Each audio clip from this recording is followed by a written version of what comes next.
step 3. So now that you know stage 1 and stage 2, you're now at stage 3, the unofficial product manager mode. In this mode, you are basically shifting from practicing in a safe environment, which is through your self-paced learning, some sort of guided course. If you trip over, people will give you help. If you burn yourself cooking the food, there's first aid ready for you.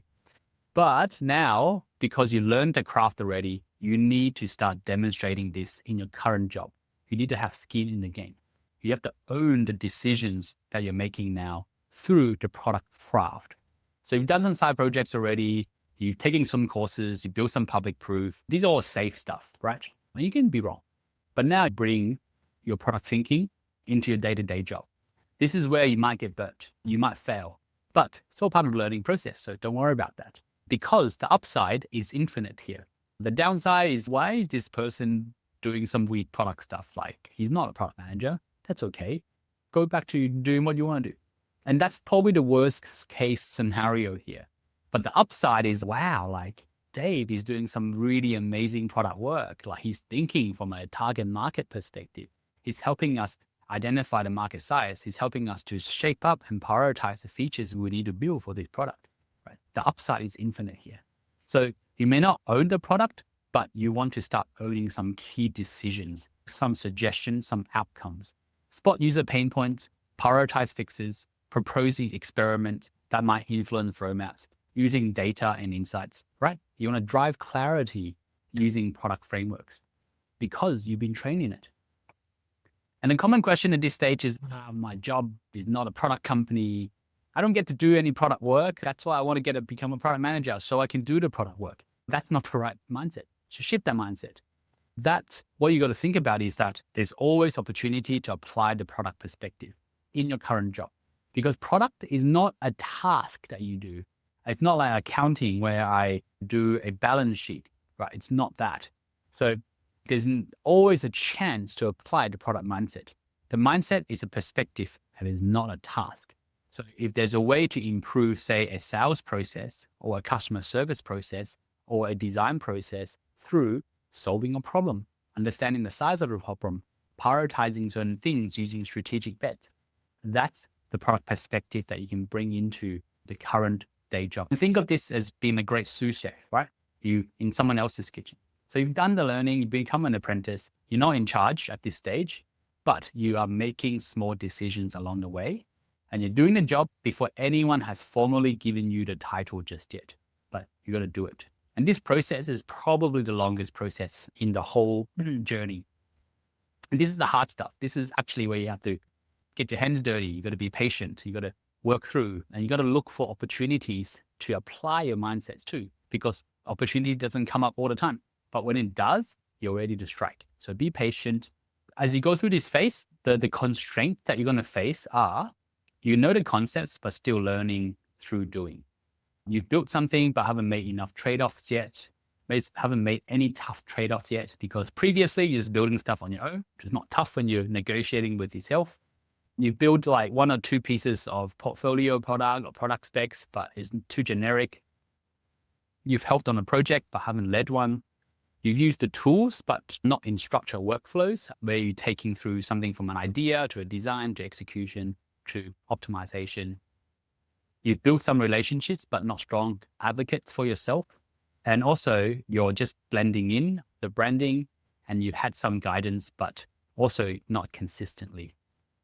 And the way to graduate from this stage and the wins that you can create for yourself, the first thing is, you want to apply what you learned by solving a real life product problem, right? You want to look for chances to apply product concepts in your current job, not just doing prioritization, or just know about prioritization, but not doing it. Whether if you're in QA, support, PM, you got to think like one. The second part about product thinking is that you're no longer just working on theory. Your goal here is to demonstrate decision-making.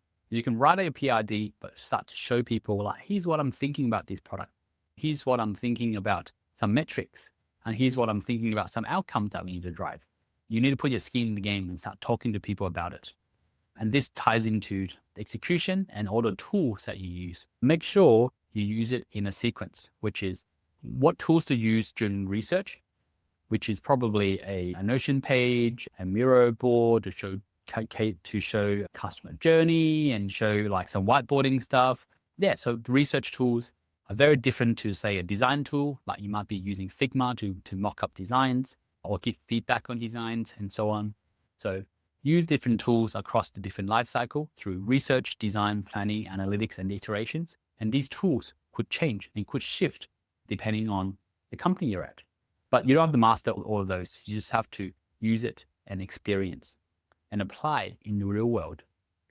And last part that's important is you want to start to build an inner circle of 2 to 3 mentors or peers who will review your work and also help you sharpen your story. So you can find mentors internally in your current company that can give you guidance because they've probably seen the work that you've done so far based on stage 1 and 2, right? Now you're on step 3. Or external mentors that you can either pay money for someone to give you feedback and guidance, or you can get someone to give you free mentorship in exchange for something else of value. So there, that's basically it. And to graduate from this, here are the 3 things that's got to happen. First thing is your goal is to go from helping others to actually leading a project or product of some sort. Just a small product. There's not the end-to-end product yet. If you can, that's great, do it end-to-end, but you can do a small feature. And you're not proving that you can do the work. You're actually showing that you can do the work. There's a big difference here. You're not teaching people how to use a lean canvas and how great and amazing a lean canvas is. You're there to show like, oh, there, here's a lean canvas, fill it out, blah, blah, blah. Here's what I think. Great, done.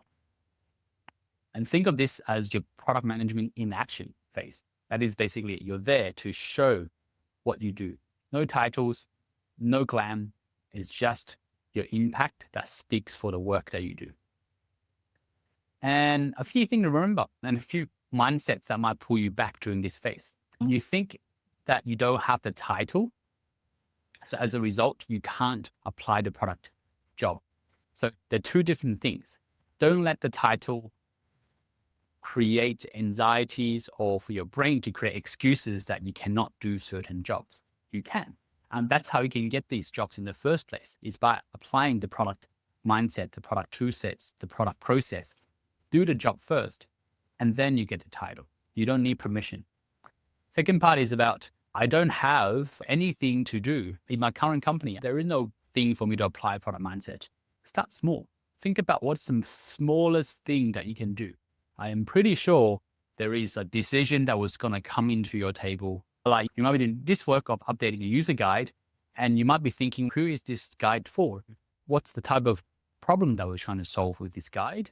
And how many people are going to read this guide? And how does this support the overall product and the process? And how might we update it in the future?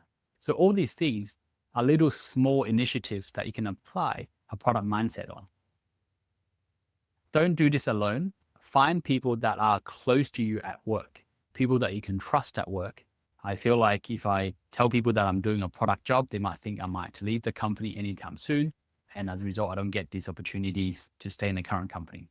Well, that's a big impediment here, because what you want to do is you want to start to build in a inner circle of friends and peers to give you feedback.